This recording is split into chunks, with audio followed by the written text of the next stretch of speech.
As many of us try to eat more fruits and veggies, are we potentially putting ourselves at risk by also consuming harmful pesticides?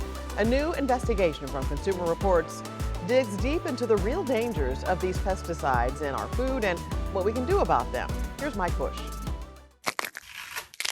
A healthy diet consists of eating plenty of fruits and vegetables. But some of the chemicals that are often used by produce farmers to help control bugs, fungi, and weeds raise concerns when it comes to your health. Every year, the Department of Agriculture tests a selection of domestic and imported produce for pesticide residues. So, our experts analyzed 7 years of this data. For years, evidence has been building linking pesticide exposure to increased risks of cancer, diabetes, and cardiovascular disease. The good news? There's little to worry about in close to 2/3 of the 59 conventionally grown fruits and vegetables reviewed. The bad?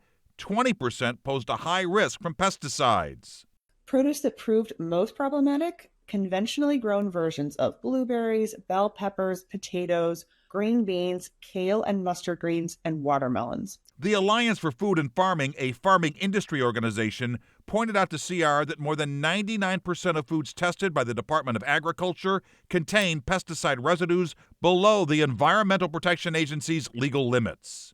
While that is true, the Food Quality Protection Act, or FQPA, requires the EPA to apply extra protection when science doesn't conclusively show that a pesticide is safe for infants and children. But this safety margin has rarely been used. There just hasn't been enough research done on some of these chemicals and the negative health effects they can pose.